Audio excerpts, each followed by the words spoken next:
pelo poder da palavra de Deus. Oremos.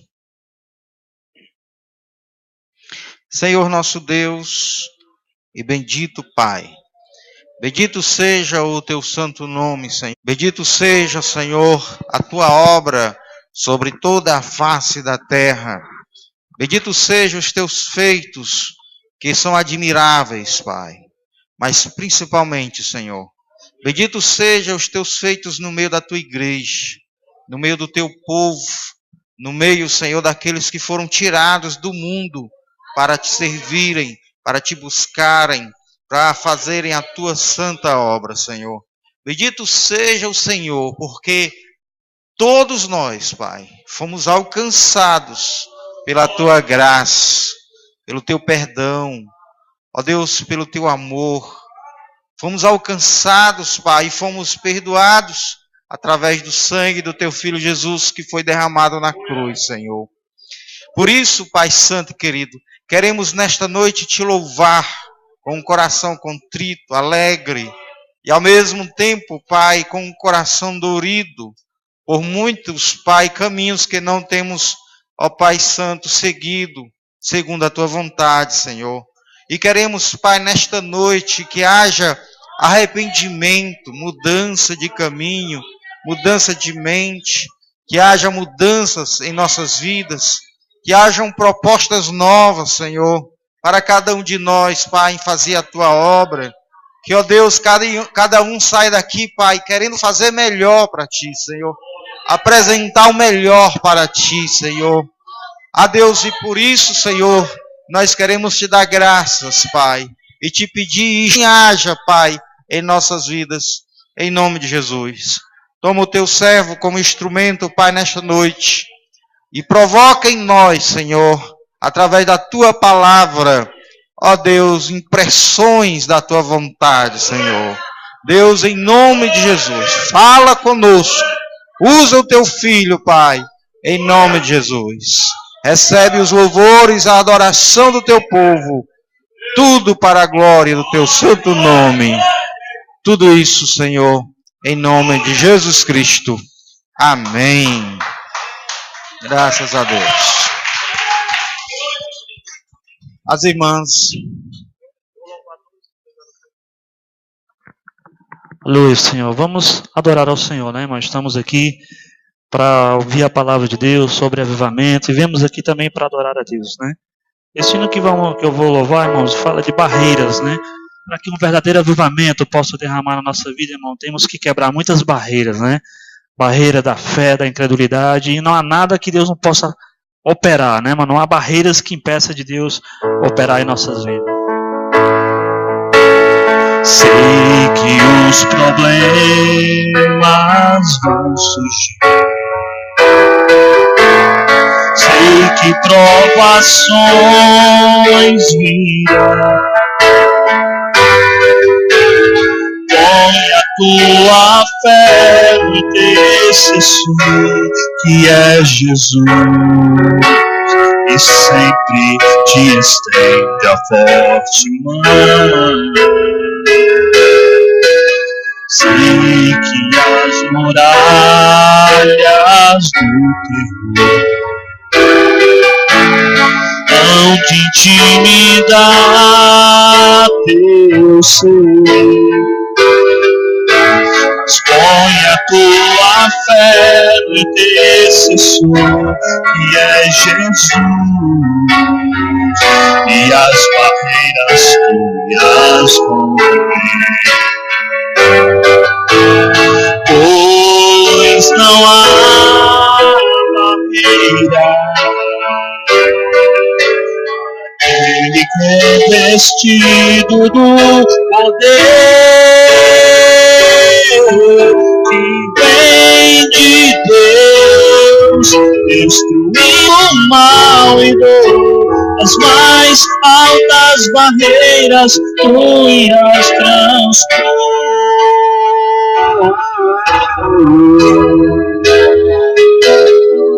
Sei que não há nada e nem ninguém que consiga separa o cristão de Deus e de uma vida mais além, no céu onde os temores vão cessar. É intransponível esse amor que Jesus tem pelos seus,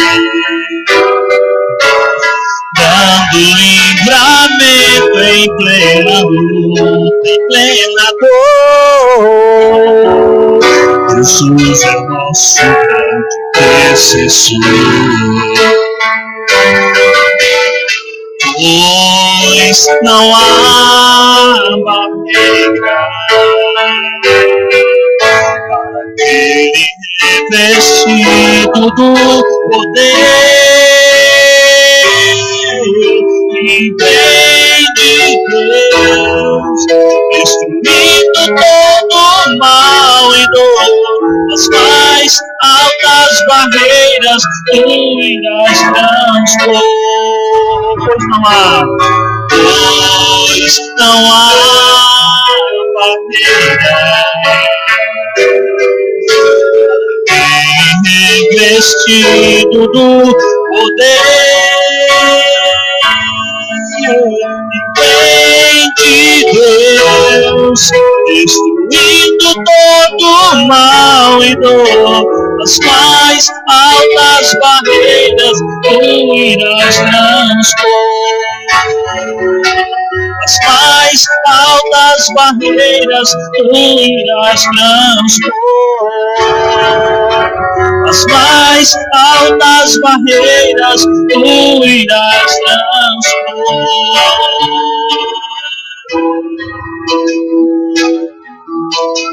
Aleluia, Deus. Louvado seja o nome do Senhor Jesus. O pastor Diego, irmão, pregou que mesmo que venha um avivamento, irmão, né, as tribulações, as dificuldades sempre vão vir, né? Mas esse hino vai falar que nós não devemos temer, né? Devemos crer no Senhor a cada dia, a cada momento.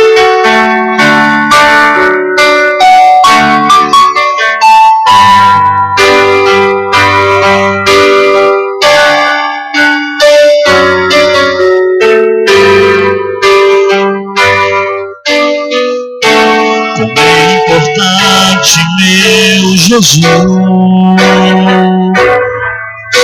sentir que tu estás comigo, poder ouvir a tua voz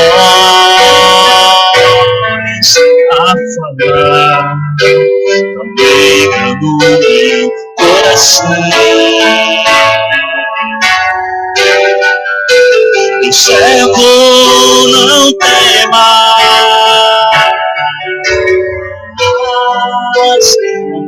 temas, pois eu te escolhi. Sei que é difícil, mas confia em mim. Tu verás o meu poder.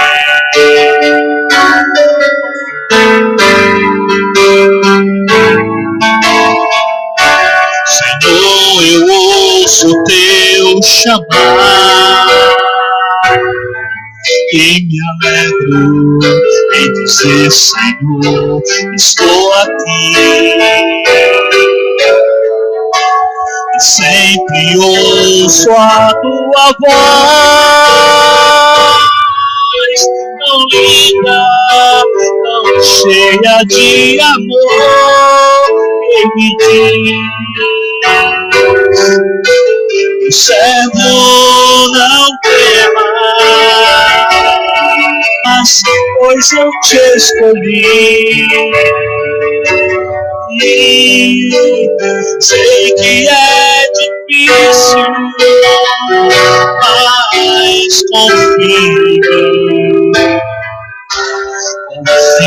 mim.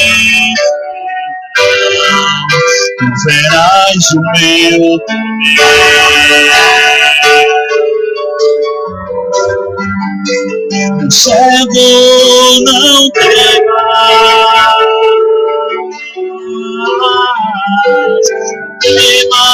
pois eu te escolhi. Sei que é difícil, mas confia em mim. Confia em mim, então tu verás o meu poder.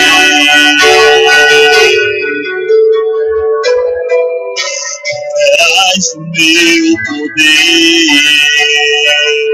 E então tu verás o meu poder.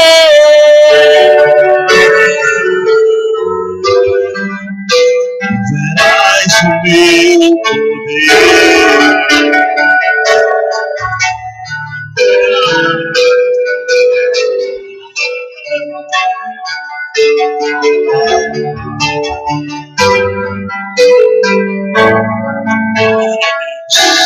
Amém. Aleluia, Senhor, nosso Deus e Pai, bendizemos o teu nome, Senhor. Te damos graças, meu Deus, porque na verdade não tememos, Pai, a nada, Senhor, mas confiamos no teu poder. Confiamos que somos aceitos por ti, através do sangue de Jesus. E também confiamos que tu recebes, Pai, não apenas o nosso ser, mas também tu recebes as nossas ofertas, o dízimo, Pai, tudo aquilo que tem. Assim, meu Deus, abençoa os irmãos que procedem dessa forma.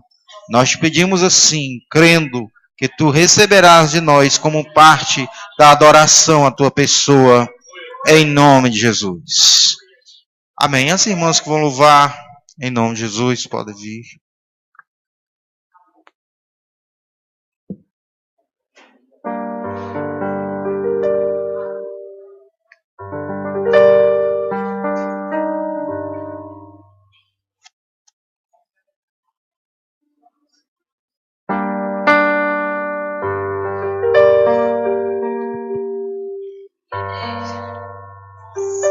Saudamos a igreja com a paz. Sabemos que o Espírito Santo está conosco, irmãos. Então não vamos temer. Glória a Jesus. Aleluia.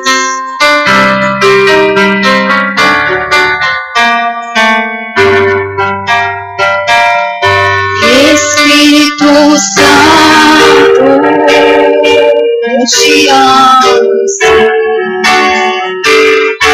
Espírito Santo, vem tocar em mim. Aleluia.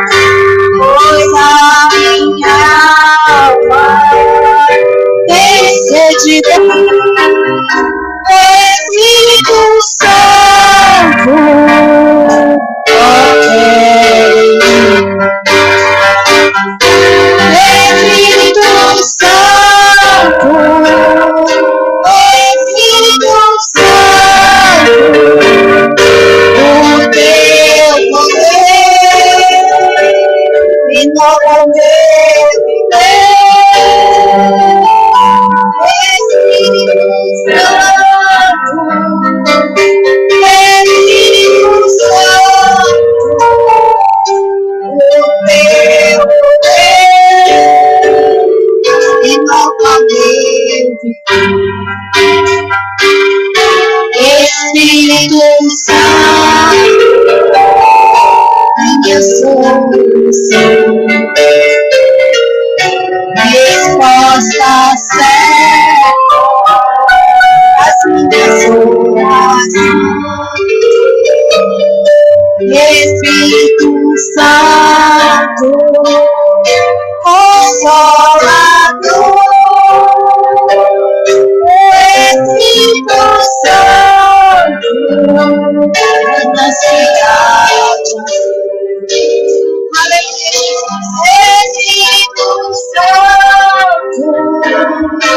Espírito Santo,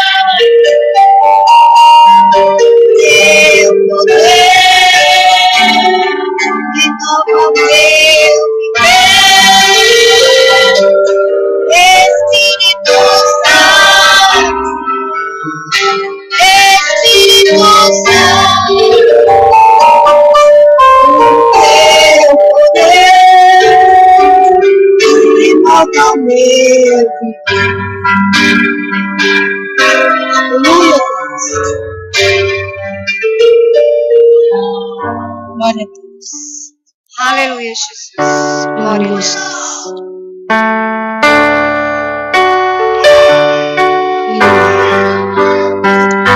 Louvado seja o nome do Senhor.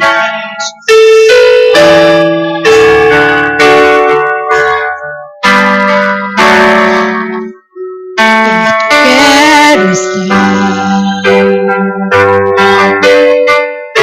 junto aos teus pés. Tens prazer maior e render-te tudo que há em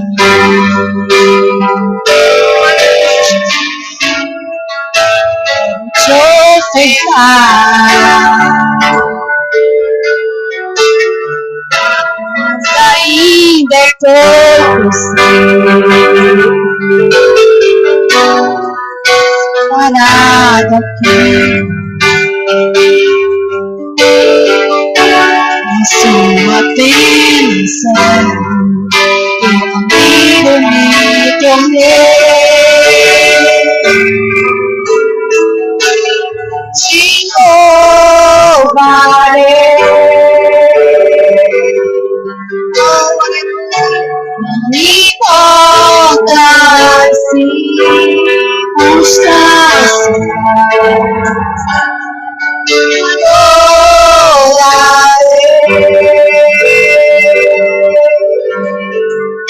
somente a ti, Jesus,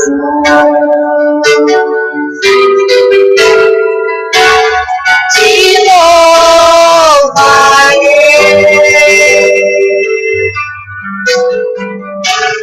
Não importam as circunstâncias, te adorarei.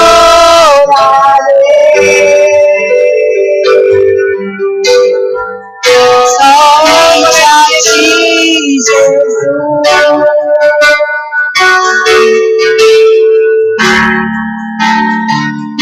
Tu queres estar junto aos teus pés,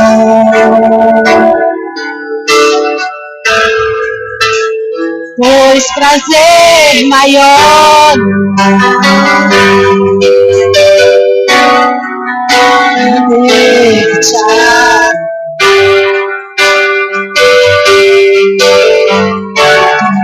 que há em mim. Quero te ofertar, mas ainda é pouco se comparar aqui. Não sou apenas servo, comigo me tornei. Te louvarei.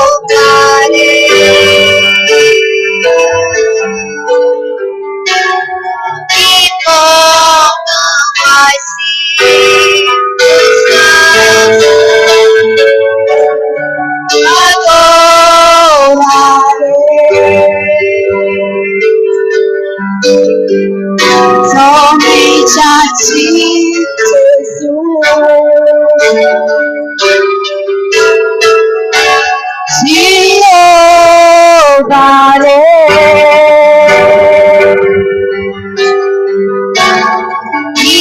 Importam as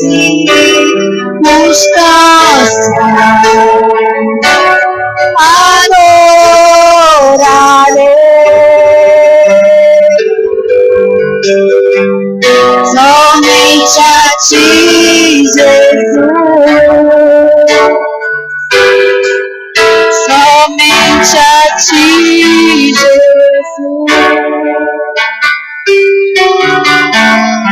Aleluia, Deus.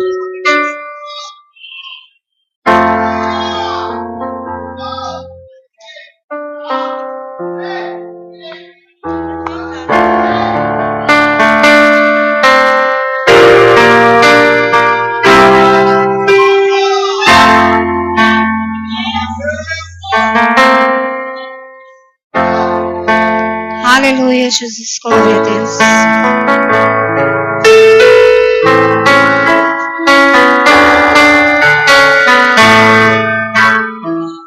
Aleluia.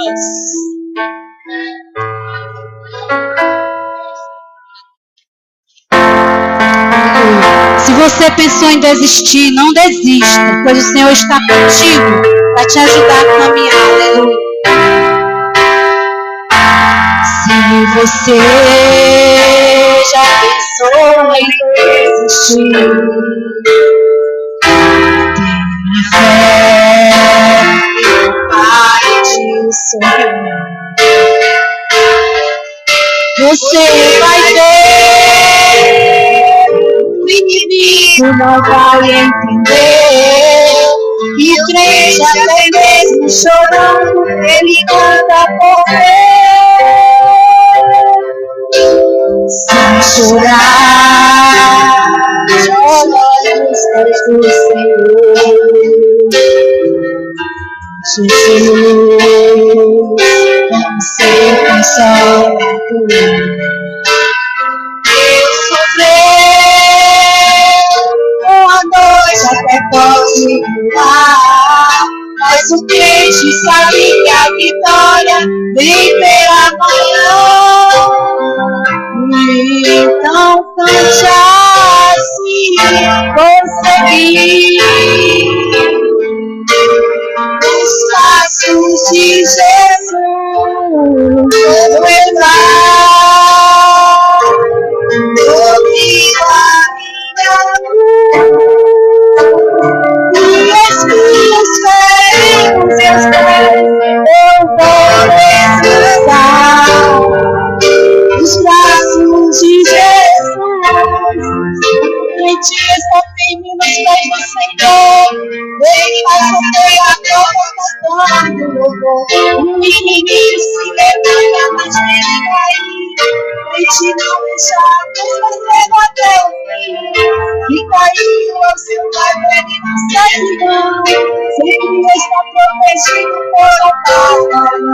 Está onde os seus olhos para proteger. E guardado desse jeito desistir, porque vou seguir os passos de Jesus. Vou levar comigo a minha cruz, aleluia. E assim os meus pés eu vou descansar nos braços de Jesus. Quando o crente está bem nos pés, ele passa pela porta do o inimigo se levanta, mas tem que cair. Crente não deixa a cruz, mas vai até o fim. Se cair ao seu lado, ele não cede não. Sempre está protegido por a palma. Está onde os seus olhos para proteger.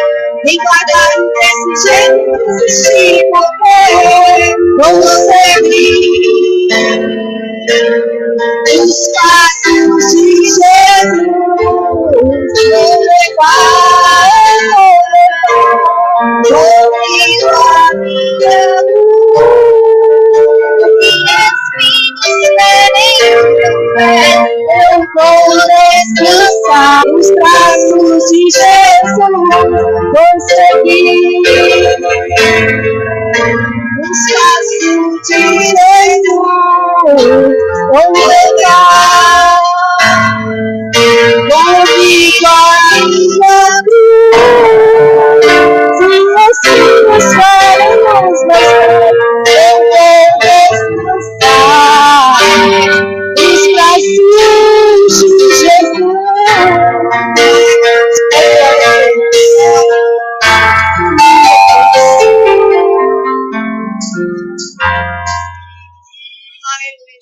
Glória a Deus.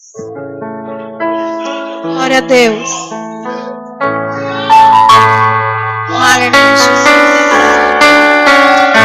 Oh, aleluia, meu Jesus. Oh, meu Senhor, estamos aqui na presença do Senhor. Aleluia, Jesus. Aleluia. Esse hino fala que de madrugada, quando nós oramos pela madrugada, o Senhor está atento a ouvir. Nesta noite, entregue seus problemas ao Senhor, porque Ele vai operar, o Senhor está operando. E grandes vitórias o Senhor tem nesta noite para ti. Então, busque o Senhor, louve junto com a gente. Nós estamos aqui para engrandecer o nome santo do nosso Deus, o único e verdadeiro. Aleluia! Glória a Deus. Louvado seja o teu nome. Louvado seja o teu nome, Senhor. De madrugada eu levanto,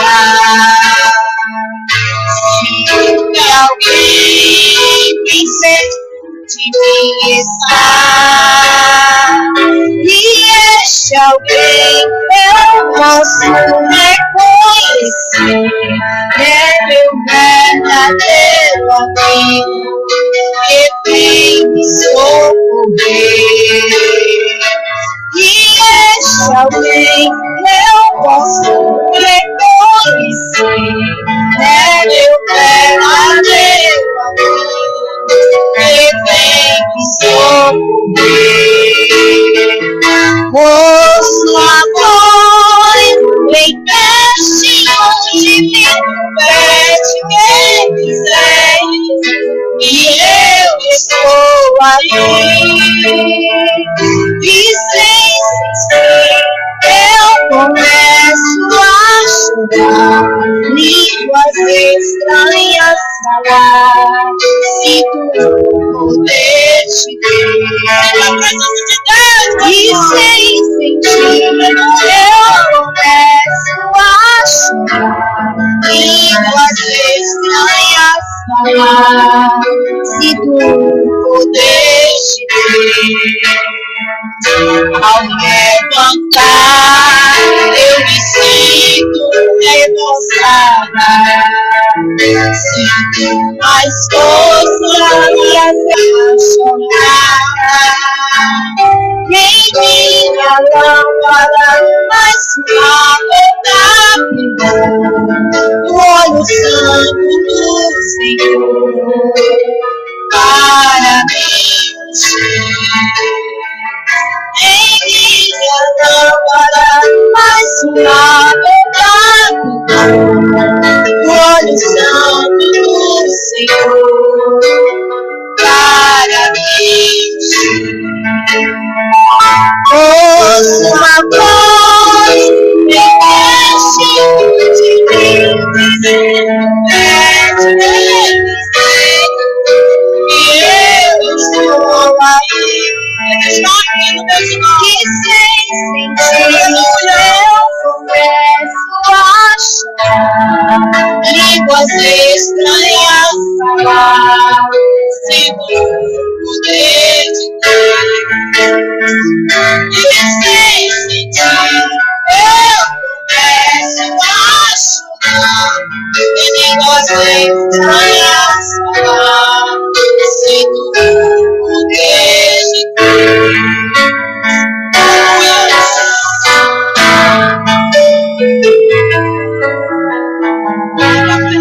Jesus, aleluia! Ele vem para te salvar. Se tu não é salvo nessa noite, aceita Jesus. Aleluia, Jesus.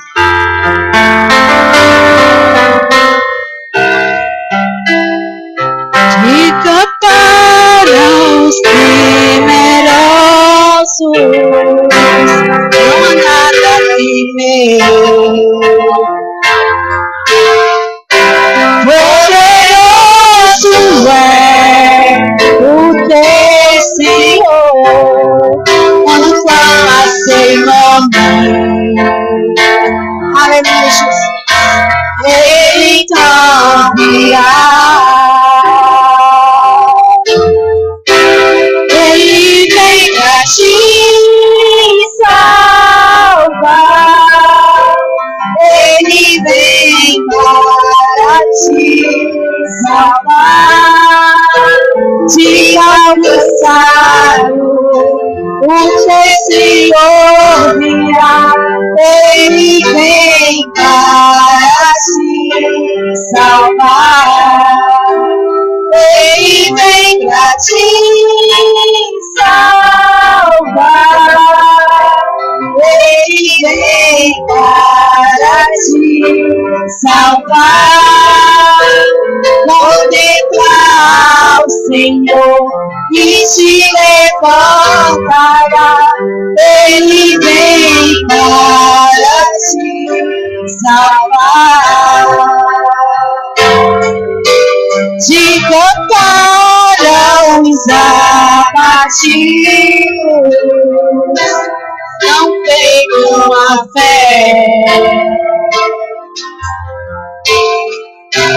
Poderoso é o teu Senhor, quando clama seu nome. Aleluia. Então virá.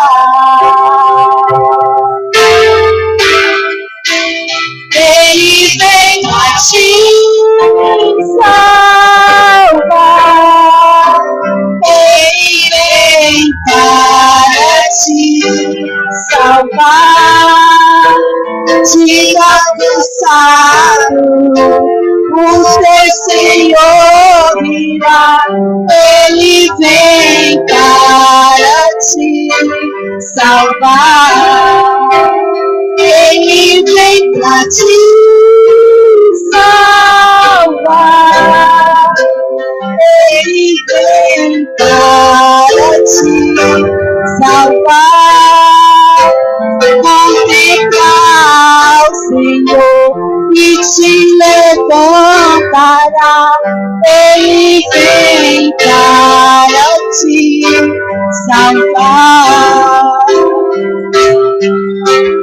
Ele é o teu refúgio em meio às lutas, o escudo da tempestade, a torre da tristeza, fortaleza em meio à batalha.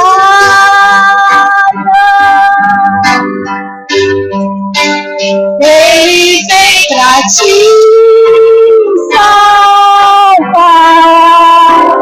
Ele vem para te salvar. Diga alcançar.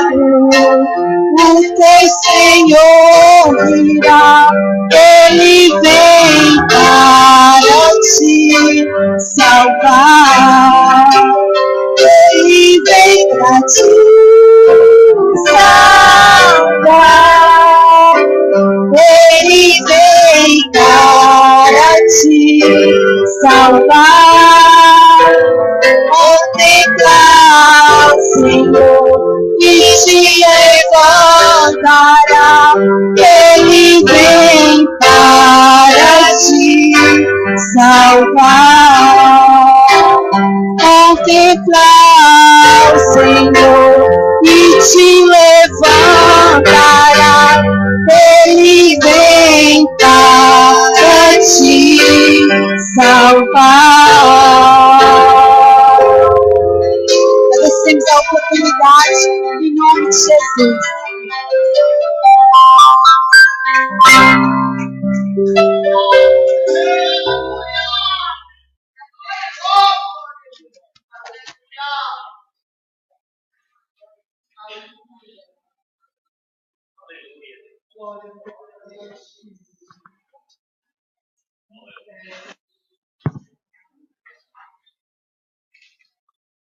Louvado seja o nome do Senhor. Irmãos, o pastor Eladio me presenteou com esse livro hoje. Azusa, a história do avivamento, onde conta que os irmãos começaram a se reunir para orar e buscar o batismo do Espírito Santo. E nesse lugar que está aqui na capa, foram batizados muitos irmãos. E muitos desses irmãos foram espalhados pelo mundo, inclusive chegando no Brasil. Irmãos como Daniel Berg, Gunnar Wingre, que foram influenciados por este movimento nos Estados Unidos. E começou um avivamento aqui no Brasil de forma espantosa, maravilhosa. O evangelho partiu do Pará e passou para todo o Brasil, avançou em todo o Brasil, de forma poderosa, debaixo de perseguição, debaixo de luta, debaixo de dificuldades.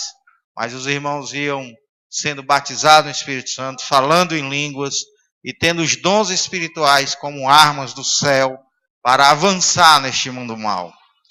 E nós temos visto que esse movimento, que se estendeu por quase um século no Brasil, ele tem esfriado, ele tem diminuído seu fervor, sua intensidade. E é isso que nós devemos resgatar. É o batismo do Espírito Santo, é o encher-se do Espírito Santo, são os dons, porque se esses dons espirituais não fossem vitais para a igreja, Jesus teria permitido que os discípulos fossem evangelizar o mundo sem eles. Mas Jesus disse, olha, vocês esperem em Jerusalém até que do alto sejais revestidos de poder. E recebereis poder ao descer sobre vós o Espírito Santo. E ser-me-ão minhas testemunhas, tanto em Jerusalém, Samaria, Judéia e até os confins da terra. Então, irmãos, se Jesus deu essa ordem para os discípulos que aguardassem o batismo do Espírito Santo, é porque ele é importante.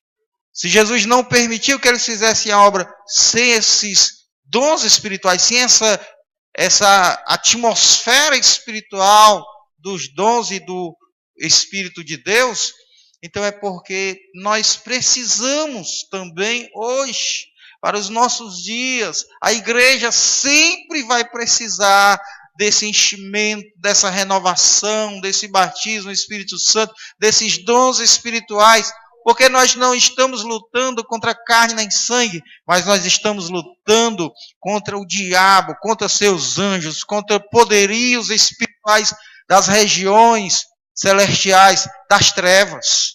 Então nós precisamos nos equipar espiritualmente.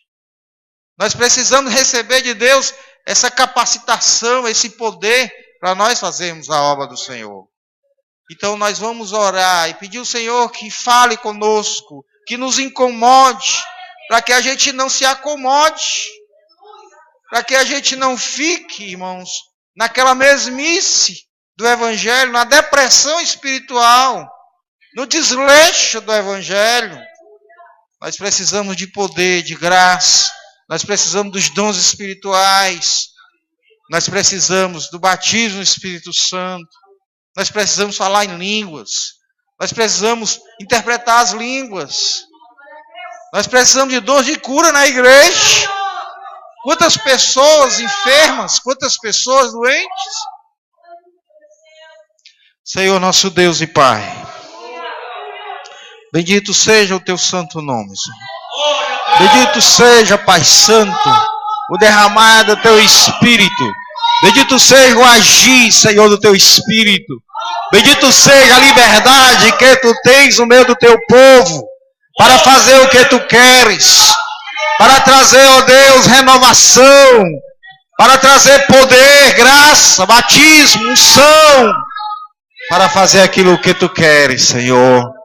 Assim, meu Deus, que o Senhor tenha liberdade nesta noite, de fazer o que te apraz, de fazer o que é da tua vontade. Aleluia!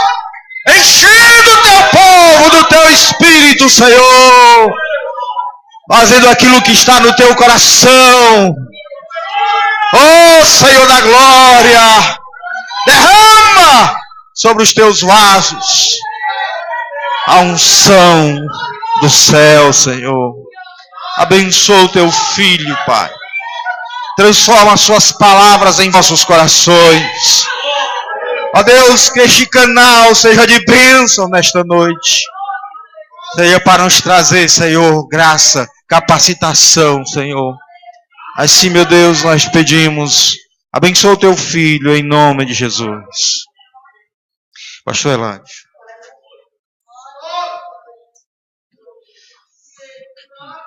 Amém. Eu cumprimento a todos com a paz, com a graça de Jesus nessa noite.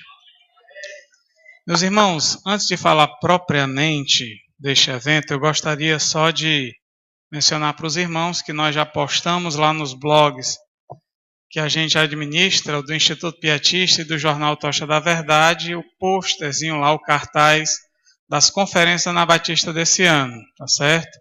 Traz o tema Perseguição e Sofrimento, resgatando a identidade cristã através do martírio. Os irmãos que quiserem acessar e compartilhar para outros irmãos, façam, porque ele já está disponível, tá bom?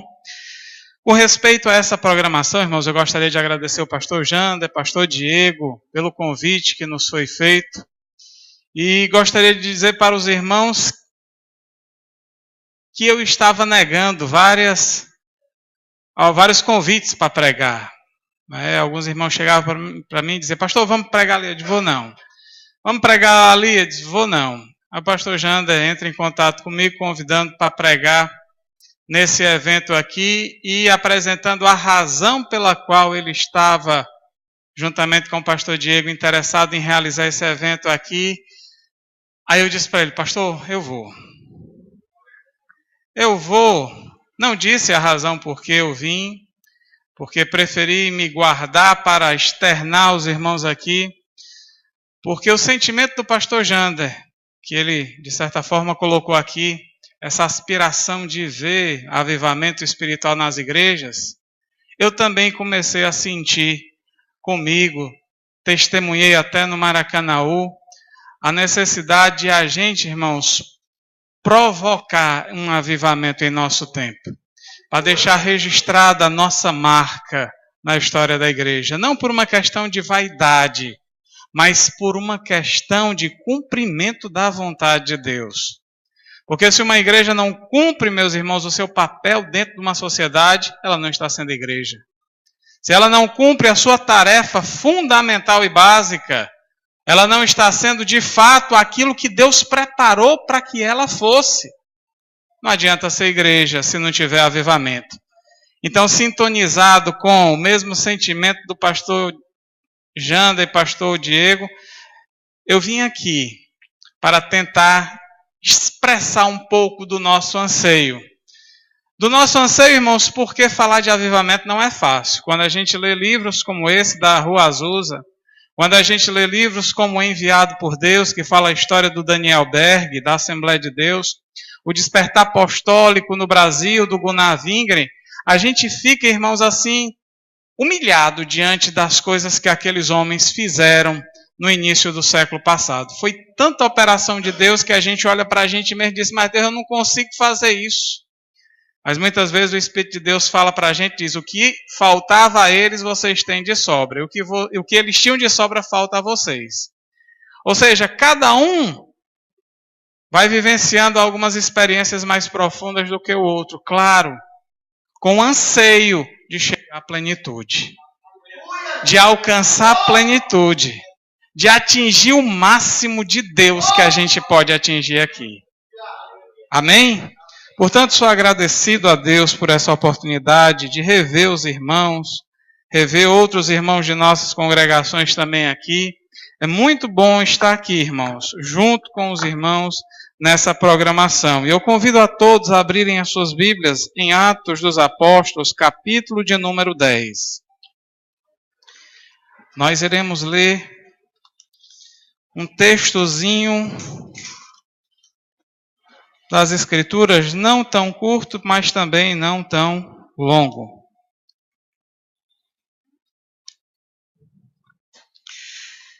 Atos dos Apóstolos, capítulo 10.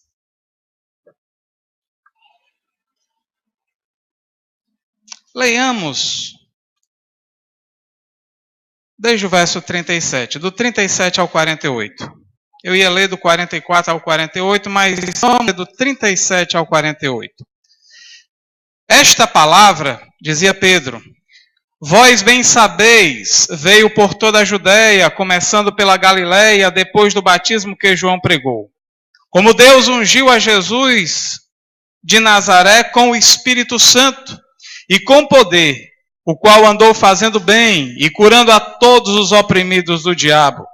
Porque Deus era com ele e nós somos testemunhas de todas as coisas que fez, tanto na terra da Judéia como em Jerusalém, ao qual mataram, pendurando-o no madeiro.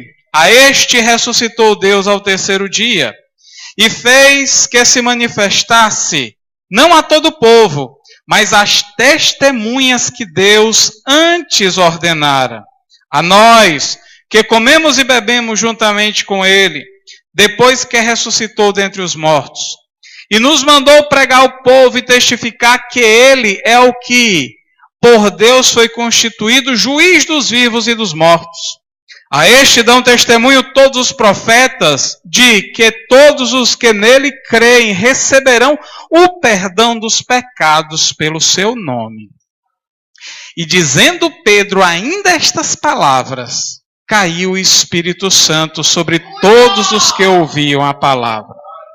E os fiéis que eram da circuncisão, todos quantos tinham vindo com Pedro, maravilharam-se de que o dom do Espírito Santo se derramasse também sobre os gentios.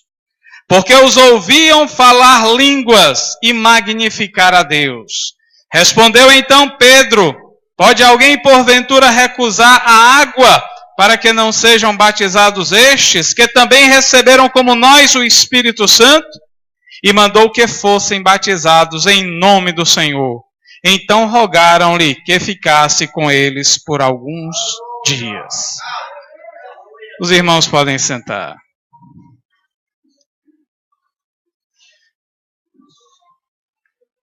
Meus irmãos, os propósitos de Deus para o seu povo, para a sua igreja, são tremendos.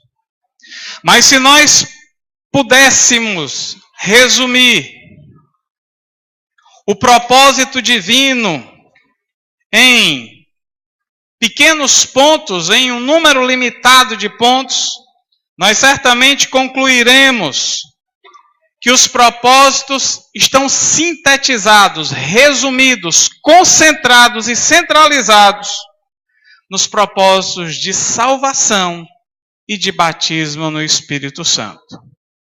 São duas questões e dois quesitos dentro do propósito de Deus que não estão separados, mas estão intimamente ligados, unidos e servem para um propósito bem definido por Deus. Nesta noite, é o nosso desejo externar um pouco do que nós estamos dizendo aqui nesse instante. Porque se nós fizermos uma meditação, tomando como base a Bíblia desde o seu momento inicial, nós perceberemos, irmãos, que já existia uma preparação anterior ao Novo Testamento com respeito a estes dois quesitos. Se nós percebermos o Antigo Testamento, quando ela se refere à pessoa do Espírito Santo de Deus, ela não se refere apenas como uma entidade qualquer, como um ser qualquer, como um elemento qualquer. Quando a Bíblia se refere ao Espírito Santo, ela traz e carrega bem fortemente a divinização desse ser divino. Ou seja, ela demonstra o Espírito Santo como sendo ele Deus, carregando todos os atributos da divindade. O Espírito Santo sonda os corações. O Espírito Santo prescruta as mentes. O Espírito Santo cria no começo. O Espírito Santo opera segundo o querer e a vontade de Deus. E o Espírito Santo é também o Espírito de Deus. Resumindo tudo que o Espírito representa nesta noite, por estas palavras, nós percebemos que no Antigo Testamento, todas as vezes que o Espírito é mencionado, nós encontramos muitos dos atributos de Deus nele, levando-nos a entender e a considerar e a crer que o Espírito Santo é também Deus. Logicamente, nós sabemos que Deus está dividido em 3 pessoas, Deus Pai, Deus Filho e Deus Espírito Santo. Cada qual operando dentro do seu tempo. No Antigo Testamento existe uma operacionalização mais direta do Pai, do Deus Uno. Falemos nesse sentido. A pessoa do Espírito e a pessoa do Filho estão ali um pouco quanto ocultadas, mas de vez em quando se revelam para ilustrar alguma coisa que irão fazer no futuro. No meio da história, Jesus vem e se apresenta como o Filho Redentor, unigênito do Pai. E posteriormente ao Filho, o Espírito vem operar aquilo que a Ele é devido, cada qual no seu tempo. Mas, sintonizando a nossa mente nesse momento, para a pessoa do Espírito, nós destacamos que o Espírito é mencionado como Deus no Antigo Testamento. Muito embora seja, não de uma forma plena, não de uma forma sistematizada, não de uma forma assim, bem didática, mas em diversos pontos ele é colocado como Deus e nós entendemos muito bem isso. Esse mesmo Espírito, que é colocado como Deus, ele também tem uma operação individual naqueles que se apresentam para cumprir a vontade de Deus. Percebam que todos aqueles que foram cheios do Espírito Santo no Antigo Testamento, não aquele enchimento que nós encontramos no Novo Testamento, mas o enchimento próprio do Antigo Testamento, que dizia respeito à realização de uma obra, para a realização de determinada função, para a consumação de algum objetivo e desígnio de Deus. O Espírito Santo operava num juiz, o Espírito operava num profeta, o Espírito operava em quem ele quisesse e depois se retirava dele. De modo que ele tinha uma função a realizar temporariamente. No entanto, a gente entende que essa operação demonstra que o Espírito Santo iria agir também de uma forma individualizada. O Espírito enche uma pessoa e as pessoas dizendo, olha, o Espírito encheu uma pessoa. Se ele encheu uma pessoa e essa pessoa cheia trazia notícias para a coletividade, demonstrando que ele estava cheio do Espírito, e sabemos nós que Deus dá liberalidade para os seus dons, as pessoas criavam uma expectativa e anseios de que poderiam também possuir este dom do favor de Deus. A operação individual nos profetas, além da proferição de exortações, admoestações e reclamações para o povo, nos leva a entender e a pensar dessa forma, também aqueles que ali estavam. Deus tem preparado para nós algo melhor no futuro. Em Joel, que é o profeta utilizado por Pedro no dia de Pentecoste, nós vemos o profeta executando exatamente isso que nós estamos dizendo aqui. Ele chega, é cheio do Espírito, é revestido pelo Espírito Santo, é capacitado pelo Espírito para proferir ao povo uma palavra profética. E ali nós vemos que o profeta vem provocar uma atitude no povo. Ele vem cheio do Espírito Santo ordenar ao povo uma determinada atitude. Joel apresenta a situação corrompida do povo e exige do povo o reconhecimento de Deus nos seus caminhos, porque senão haveria de vir uma terrível consequência. Apesar disso, é proferida sentenças também com respeito ao arrependimento e a posterior consequência deste arrependimento.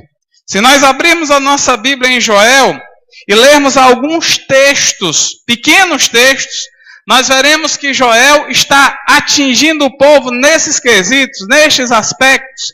Ele demonstra o povo o seu pecado, ordena arrependimento e há uma certa promessa para o futuro, como nós encontraremos aqui em Joel 2, iniciando, quando ele diz: e rasgai o vosso coração, e não as vossas vestes, e convertei-vos ao Senhor vosso Deus, porque Ele é misericordioso e compassivo e tardio em irar-se, e grande em benignidade, e se arrepende do mal. Joel 2,15, ele diz: tocai a trombeta em Sião, santificai o jejum, convocai uma assembleia solene. Congregai o povo, santificai a congregação, ajuntai os anciãos, congregai as crianças e os que mamam.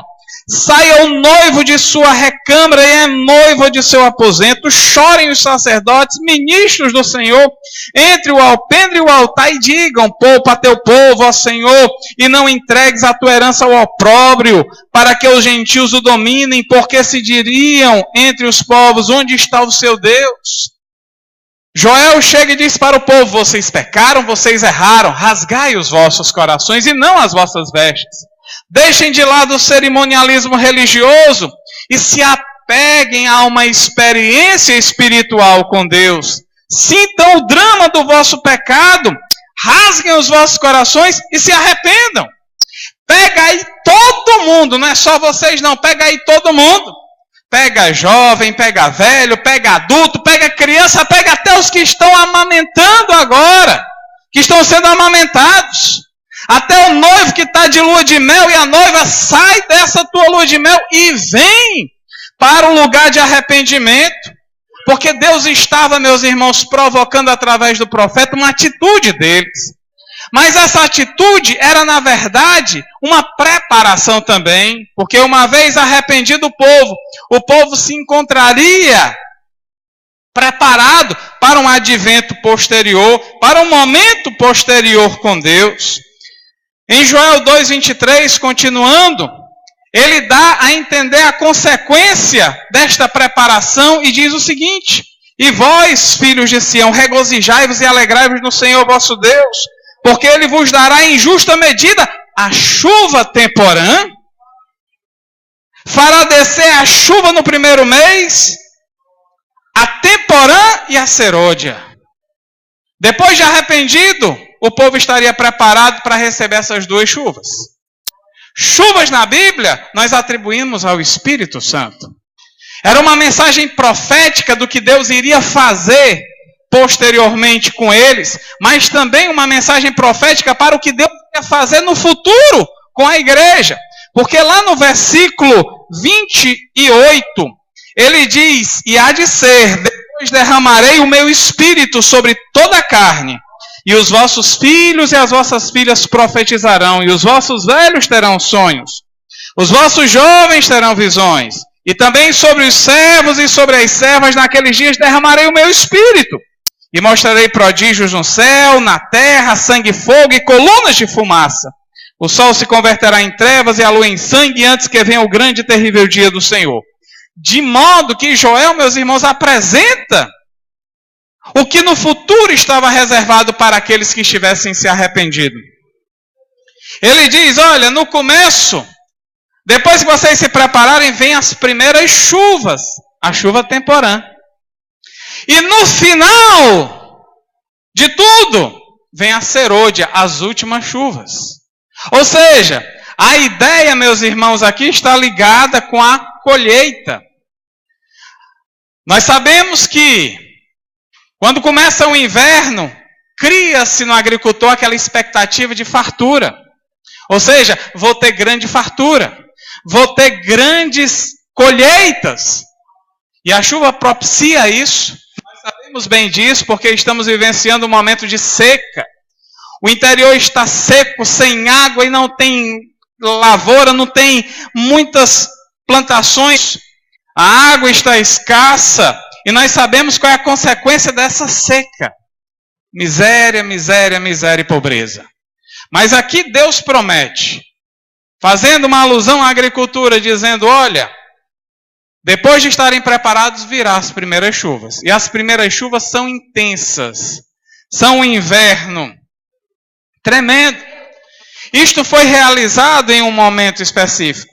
Mas eu quero demonstrar e dizer para os irmãos que nesse momento aqui, Joel profetizou acerca de um fato futuro. Joel preparou o povo para a situação espiritual que viria após o advento do Messias. Joel disse ao povo: olha, vai vir uma coisa aí tremenda para vocês. Eu estou cheio do Espírito Santo aqui, eu sozinho o profeta. Estou falando sozinho aqui, ninguém mais comigo. Mas lá na frente, Deus derramará do seu Espírito sobre os seus servos e sobre as suas servas. Prestem atenção, irmãos. A profecia de Joel é bem explícita, bem clara e objetiva.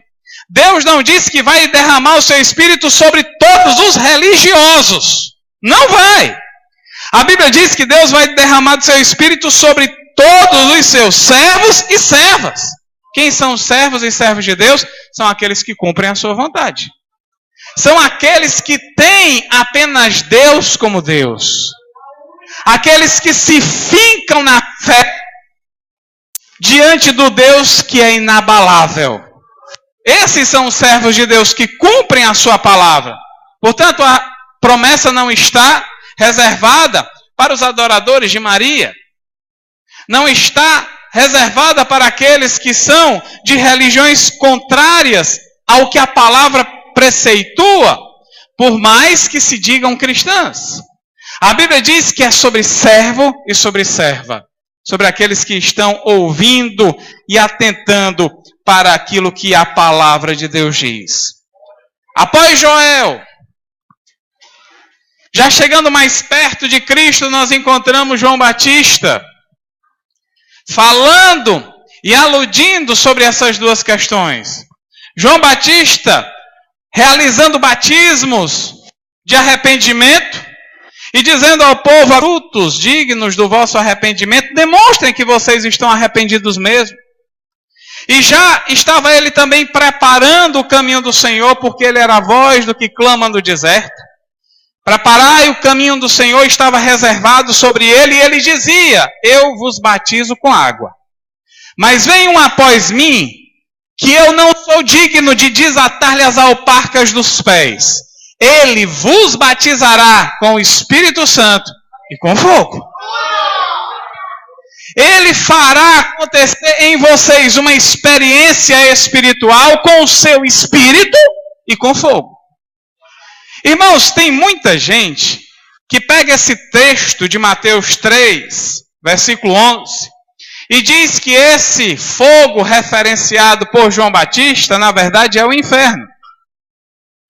E aí a gente fica um tanto quanto questionando esse ponto de vista, porque as pessoas não entendem o sentido que está sendo aplicado. João Batista não está falando ali de condenação, está falando de uma bênção que vem reservada para aqueles que vão receber de Cristo o Espírito Santo.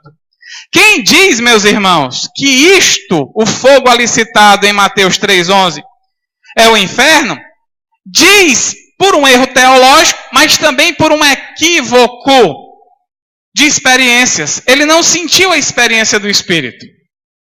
Ele não sabe entender o que significa fogo na experiência do Espírito Santo.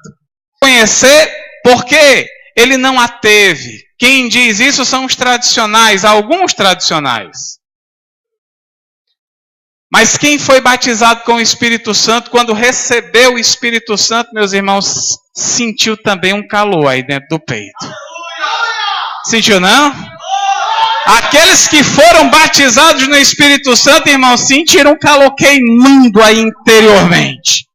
E eu garanto, não foi fogo do inferno não, irmão. Foi fogo do céu.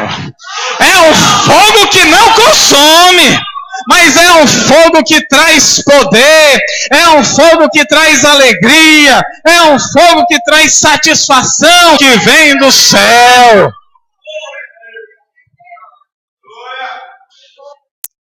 João Batista estava falando disso. Mas pastor, João Batista foi queimado com esse Espírito Santo. Não, ele não foi. Ele foi cheio do Espírito Santo na medida do Antigo Testamento. Mas eu acho que João Batista ficava naquela expectativa. Eu estou falando de fogo, mas que fogo é esse? Se eu pudesse provar, mas eu sei me colocar no meu lugar. Olha aí o servo de Deus. O último dos profetas do Antigo Testamento. Meu lugarzinho até aqui. Não tem problema não. Mas eu quero ver os outros pegarem fogo. Por isso ele dizia, ó, vocês vão receber o Espírito Santo e fogo. Posteriormente a João, Jesus, depois da sua morte e ressurreição, Jesus chega para os seus discípulos e diz para eles: esperai em Jerusalém a promessa do meu Pai. A promessa do Pai dele não era a promessa que Deus tinha feito diretamente para eles, mas aquela promessa que estava concentrada lá em Joel. Essa que nós lemos. E Jesus disse, olha, ficai em Jerusalém até que vocês recebam a promessa do meu Pai. E ser-me-eis testemunhas em Jerusalém, em Samaria, até toda a Judeia e até os confins da terra. Jesus fala do Espírito Santo como promessa do Pai, porque Jesus é o realizador dessa promessa, é o cumpridor dessa promessa. Parece aquela história de passar o bastão para o outro. Pois bem, Deus no Antigo Testamento realizou a sua obra e quando Cristo apareceu, Deus passou o bastão para Cristo. Aí disse, agora é a tua vez. Jesus realizou a obra e disse, olha, quem vê a mim, vê ao Pai. Porque a gente pensa e faz a mesma coisa. O que ele pensa lá, eu penso aqui. O que ele faz lá, eu também faço. O que ele fez, eu fiz. O que ele fará no futuro, eu também estarei com ele. Nada do que ele faz sozinho. Eu estou com ele. Eu estou junto, eu não faço separado, eu não fui criado não, eu estou com o Pai desde a fundação de todas as coisas, antes que o tempo fosse tempo, desde os tempos da eternidade fui criado, disse a palavra com respeito a Jesus. E Jesus aqui está passando bastão para o Espírito Santo. Olha, eu estou indo para o Pai, mas vem o outro Consolador. O outro Consolador não é um diferente, não. É um igual. Mas por que ele falou outro, pastor? É porque Jesus ia sair de cena e o Espírito ia entrar em cena. A diferença é só de pessoas que irão realizar a sua obra. Mas a divindade continua presente. A operação de Deus continua presente. Tanto é que quem é mais criterioso e estudioso, quando vai ao texto, percebe que aquele outro é um igual a Cristo. Por quê? Porque são o mesmo Deus. Se a gente for extrair o sentido da palavra outro de João 14, a gente vai entender e ver que o outro se referido ali é também o mesmo que Jesus o foi, o era, portanto Deus. Jesus disse, vão para Jerusalém.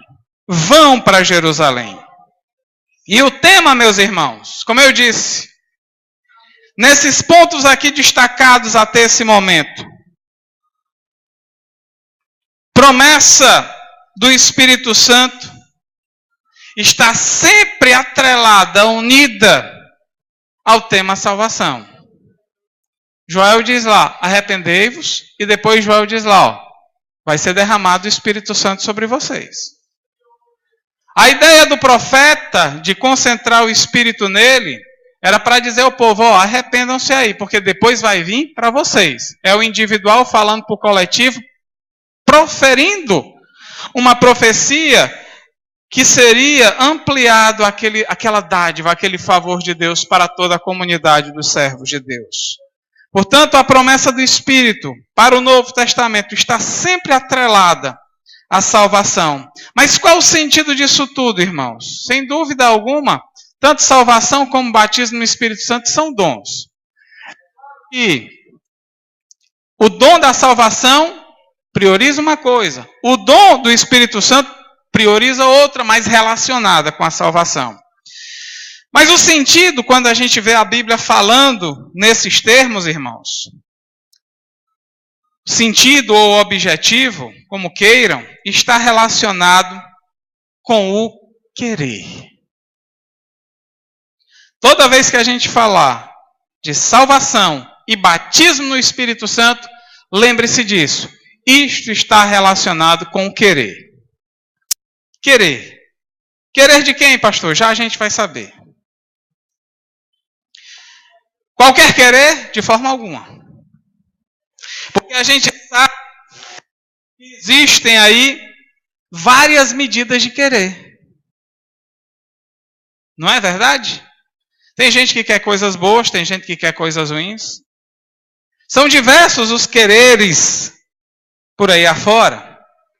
Mas esse querer que eu estou aqui apresentando é um querer diferenciado. Que a gente encontra ele lá em João, capítulo 17, verso 24, quando Jesus diz o seguinte, quando estava orando intercessoriamente pelo seu povo, pela sua igreja. Pai, aqueles que me deste, quero. Olha a base desse querer que eu estou falando. Pai, aqueles que me deste, quero que, onde eu estiver, também eles estejam comigo, para que vejam a minha glória que me deste, porque tu me amaste antes da fundação do mundo. Irmãos, como é que a gente pode entender esse querer aqui de Cristo? Porque percebam, Jesus está dizendo que quer que os seus discípulos estejam onde ele estiver. Nesse momento, ele está entre nós em espírito, sim. Mas nós não estamos aonde ele está. Porque ele está numa dimensão superior. Ele está no céu. Se nós falarmos do ponto de vista situacional, ele está numa situação e nós estamos em outra. Mas pastor, a Bíblia está se contradizendo porque Jesus está dizendo que quer que os seus discípulos estejam onde ele estiver. Sim. Por isso, nós devemos entender que não é uma questão, então, física e material. Porque não dá para a gente estar lá onde ele está agora, porque nós estamos aqui. Estamos vivos, não morremos. No dia que morrer, vamos lá para onde ele está. Mas nesse aqui. E o que pensar do significado, pastor? É o que Jesus está dizendo aqui. Que nós devemos, neste momento, como igreja, realizando uma tarefa de igreja, devemos intensificar a nossa experiência espiritual com ele. Para o quê, pastor? Para vermos o que ele disse aqui. A sua glória. Vocês entenderam no texto? Jesus diz, ó, para que eles estejam comigo e vejam a minha glória. Crente, você está orando? Está vendo a glória de Cristo? Pastor, orei e não vi nada. Eu sei que tem muita gente assim. Pastor, hoje eu orei com tanta fé. A expressão é mais ou menos essa, né? Orei com tanta fé hoje, pastor, que senti um negócio maravilhoso. Eita, toquezinho poderoso de Deus nessa noite eu senti. Esse daí está começando a ver. Esse daí é daqueles que diz, pastor, não quero me levantar não, porque o negócio está tão bom, esse daí está contemplando alguma coisa. Por mais que ele esteja aqui, o querer dele está levando ele para outro canto, para se encontrar com o querer de Cristo. Qual é o querer de Cristo? Veio contemplar a glória dele. Irmãos, vocês se estão bem intencionados, não vieram ouvir aqui o pastor Eládio pregar, não vieram ouvir as irmãs cantar, o irmão Daniel cantar, nem o pastor Jander, nem o pastor Diego dirigirem o culto. Vocês vieram aqui ver a glória de Deus. Demonstrações da glória de Deus. Se você veio aqui para isso, você vai sair daqui nessa noite recompensado. Deus vai lhe abençoar e Ele vai dar graça nessa noite para contemplar a visão de Deus nessa noite. Pastor, eu vou ter uma visão assim na minha frente. Não é isso que eu estou dizendo. Eu estou querendo começar pela experiência íntima e pessoal. Aquela que você sente gozo e satisfação no seu interior e diz assim, que paz é essa que eu tenho agora? Que alegria maravilhosa! Que coisa! É isso que eu quero que você saiba. Querer aquilo que Cristo quis para nós. Porque, meus irmãos, quando a gente sente isso, percebe que Jesus estabeleceu para os seus discípulos, mas para nós também, porque essa promessa extensiva não era limitada aos discípulos, não. Essa promessa do seu querer, meus irmãos, é o poder para vermos a sua glória. É glória para vermos quem Ele é de fato. O católico olha para Cristo e fica penalizado olhando, ele está crucificado ali, pregado numa cruz, e cria aquele drama no seu coração. O crente não, irmãos. O crente olha para o Cristo ressuscitado e se alegra porque Cristo triunfou sobre a morte.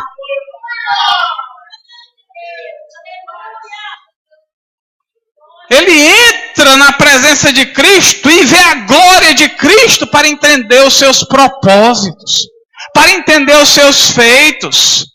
Cristo curou. Eu vi Deus operar na vida daquele irmão ali. Deus operou. Glória a Deus. Mas Cristo não me curou. Eu estou aqui, está doendo, pastor. Eu sei que dói. Mas Ele não me curou. Entenda o propósito de Deus para a sua vida. Há momento para todo propósito debaixo no céu, disse já Salomão. E qual é o propósito disso, pastor? É você quem tem que descobrir. Porque para cada um de nós ele tem um propósito. Afinal de contas, o apóstolo Paulo não diz o que diz nas suas epístolas de graça. Todas as coisas cooperam para o bem daqueles que amam a Deus. Ame a Deus e entenda que todas as coisas cooperarão para o bem espiritual da sua vida. Pastor, se Ele não me curar, vou me desviar e vou procurar o SUS. Então fique lá na fila, meu amigo. Mas vale estar, meus irmãos, não na fila de Deus, porque para Deus não tem fila. Para Deus está todo mundo diante dele, não é assim que a Bíblia diz? Eu estou diante do Senhor, estou diante do trono de Deus. Não existe fila para Deus não, irmãos. Não sei se vocês perceberam. Para Deus está todo mundo, todo crente está diante dele.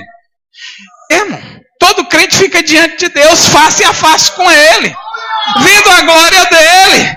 Pastor, porque eu não recebo, diga você, cadê a fé? O que está impedindo aí? O que está enganchando aí o seu coração, a sua vida? Responda você, porque Deus abriu o canal, irmãos. O canal está aberto para a gente ver a glória de Deus. Faça que nem Pedro. Pedro, quando viu Jesus transfigurado, disse: Jesus, a gente não quer arredar o pé mais daqui não, é bom demais. Vamos fazer uma cabana aqui, eu dou um jeito para fazer uma cabana bem caprichada para ti. Depois eu faço para Moisés e para Elias. Mas vamos ficar aqui nesse ambiente. Jesus disse: não é assim, Pedro. Eu quero demonstrar a você. E no porvir é que está garantida a eternidade com esse clima total e pleno. Aqui a gente vai ter ainda alguns contratempos. Mas esse ambiente espiritual, irmãos, cria esse santo desejo, esse querer em nós. Ver e entender os propósitos de Deus. Mas a glória de Deus também, ou a glória de Cristo, assim revelada a nós individualmente falando, cria, meus irmãos, uma fé, uma crença, um santo desejo de querer ver coisas no futuro. Sabiam disso? Pastor Jander, eu vou querer vir aqui, daqui a alguns anos, e ver esse templo aqui duplicado, cheio de gente.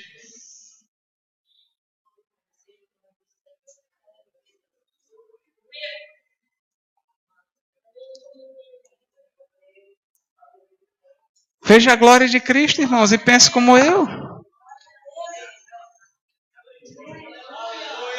Pastor, você está dando mais trabalho para o pastor? Não, porque eu tenho no Maracanã também, o negócio está difícil lá. Mas a gente tem que crer nisso, irmãos. A gente tem que crer além da adversidade. Pastor, será que os homens vão crer? Veja a glória de Deus que você muda de opinião. Crente aí, não sei hoje em dia, graças a Deus faz tempo que eu não ouço esse tipo de crente, mas antigamente a gente ouvia um crente, quando a gente falava, vamos fazer uma cruzada, vamos trabalhar, aí chegava aqueles crentes e dizia assim: será que vai ter quem se salve? Será que vai se salvar alguém? Vocês estão tendo esse trabalho todinho? O pessimismo enchia o coração desse crente. Mas a gente dizia, vai ter. E se não tiver dessa vez, vai ter noutra. E se não tiver na outra, vai ter na outra. E se não tiver na outra vai ter. Irmãos, conta-se a história de um missionário que foi pregar numa determinada ilha. Pense num caba zeloso. Ele foi pregar nessa ilha, pregou durante anos e não se converteu ninguém. Voltou cansado para o seu país e pediu ajuda. Irmãos, me ajudem, porque não se converteu ninguém. Eu acho que eu não estou dando conta do recado. Vão para lá. Quem pode ir? Aí ninguém estava contemplando a Jesus, nem a glória dele. Ninguém levantou o braço. Ele, exausto e cansado, disse, tudo bem, não tem, eu vou voltar para a ilha. E voltou para a ilha. E sabe o que é que aconteceu, irmãos? A mesma coisa. Ele não ganhou ninguém para Jesus. Aconteceu que ele morreu, sem ganhar uma alma para Jesus. E aí, pastor? Depois da morte dele, o Espírito de Deus começou a operar. E aqueles que tinham rejeitado o chamado começaram a dizer, eu vou. E outro disse, tu vai? Eu disse, vou. Pois eu vou contigo. E outro disse, vocês dois estão dispostos a pagar o preço? Estamos. Pois eu também estou. E de repente, meus irmãos, um grupo de missionários foi formado e enviado para aquele país. Para aquela ilha, se não me falha a memória. E durante alguns meses, aquele grupo trabalhou. E milhares de pessoas se converteram e atenderam ao chamado do Evangelho. Pastor, mérito para os irmãos que viajaram. Não, senhor. Mérito para o irmãozinho lá que perseverou até o final. Que lutou até o final. Não viu uma alma se converter, mas sabia, por estar ali presente e trabalhando, que um dia se converteria alguém, mesmo após a sua morte. E assim aconteceu. Irmãos, é preciso nós vermos a glória de Deus, para que a gente tenha experiências espirituais maravilhosas. Porque essas experiências com Cristo, vendo a glória de Deus, vendo a glória de Cristo, que nós somos provocados a pensarmos e a querermos quereres espirituais. O crente só vai querer, irmãos, ver coisas extraordinárias acontecerem, se ele realmente tiver crer no impossível. Imagine Moisés com o povo lá, se não cresce no impossível. Até hoje estava esperando o mar vermelho abrisse. Mas Moisés ousou. Deus mandou? Mandou. Pois então o povo marcha. E o mar se abriu. O impossível, diante de Deus, se torna possível. Queira, irmãos, ter essa experiência. Porque essa experiência foi estimulada e ensinada por Cristo. Se nós abrirmos a Bíblia lá em Mateus 6:10, quando Jesus ensina acerca da oração, como nós devemos orar, Jesus começa a oração dele dizendo assim, Pai nosso que estás no céu, seja feita a vontade. Ou seja, Jesus estabelece como propósito de Deus e propósito para Ele, propósito para a igreja, o cumprimento da vontade de Deus ou o cumprimento do querer de Deus. Quando você entende, irmãos, quando você entende que o querer de Deus deve ser também o seu querer, através de uma experiência espiritual constante, contínua, você começa a ver realmente coisas extraordinárias acontecerem. Inclusive, crer na possibilidade de fatos tremendos futuros. Eu coloquei um texto aqui, Mateus 26:29, em que Jesus diz uma coisa assim maravilhosa e cria a expectativa futura para os seus discípulos. Não tem nada a ver com o que a gente está dizendo até o momento, o fato aqui, mas tem a ver com esse sentido que a gente está aplicando. Jesus chega para os discípulos e diz assim, em Mateus 26, 29. E digo-vos que, desde agora, não beberei deste fruto da vide, até aquele dia em que eu beba novo convosco no reino de meu Pai. O que Jesus está fazendo aqui, meus irmãos? Está alimentando os anseios espirituais do coração dos seus discípulos. Aqui a gente está fazendo a última ceia, disse Jesus. Vocês só beberão comigo agora, lá no reino. Ou seja, sonhem com isso. Criem expectativas com respeito a isso. Não desviem o pensamento, nem divaguem no pensamento, não. Alimente o coração aí, que vocês estarão comigo tomando no reino do meu Pai. Meus irmãos, o crente que toma da ceia diligentemente, ouvindo Jesus falar nesses termos, rapaz, deve ser muito bom. Deve ser algo assim extremamente poderoso. Porque a ceia, quando bem discernida, nos dias de ceia, você sente uma imensa satisfação. Mas nesse momento aqui que Jesus está dizendo, vai acontecer, e é um fato tremendo que vai acontecer, Ele o faz para que a gente possa alimentar nossa expectativa para o futuro. Que coisa extraordinária e maravilhosa acontecerá. Comunhão, ágape, imagine coisa boa, koinonia. Só imagine coisa boa. Aqui, às vezes, a gente vai, tem um irmão que está com a cara feia com a gente, nem fala com a gente, e a gente fica logo cismado. Também eu não vou falar com ele. Mas lá naquele dia, irmão, vai ser quebrada toda a barreira. Nada vai ser impedimento, vai ser colocado como impedimento para que haja uma relação perfeita, plena de comunhão. Tudo vai ser quebrado, todo tipo de preconceito, todo tipo de barreira, de divisão, de facção, não haverá esse tipo de situação lá. Mas aqui é provocado em nós um anseio futuro. E é isso que Deus, através de sua palavra, provoca em nós, para que a gente entenda, meus irmãos, e discirna que a vontade de Deus na nossa vida deve ser também o querer do nosso coração. Entenda isso. O querer de Deus na nossa vida deve ser também o desejo do nosso coração. A gente tem que estar em sintonia com isso. Porque a gente sabe, irmãos, que o nosso eu é problemático. Não há ninguém bom aqui, viu? Nem há ninguém bom em toda a história da igreja. Todos nós sabemos disso. O apóstolo Paulo disse, miserável homem que sou. Porque ele sabia que carregava o corpo de corrupção. Nós carregamos o corpo de corrupção em nós. Às vezes a gente está com um mal-estar assim, e tudo parece diferente, e até não temos prazer em certas coisas, a gente acorda de uma forma diferente. Por conta de preocupações, por conta de problemas, por conta de adversidades, enfim, por conta de muitas coisas. E quando o nosso eu está assim colocado, porque é muito corriqueiro isso, é muito comum isso acontecer, a gente percebe, meus irmãos, um conflito entre o querer e o não querer. Relacionados. Você fica ali com aquele sentimento de amargura, por exemplo, no seu coração, e diz, eu sei que o Espírito me coloca para orar, mas eu não quero orar.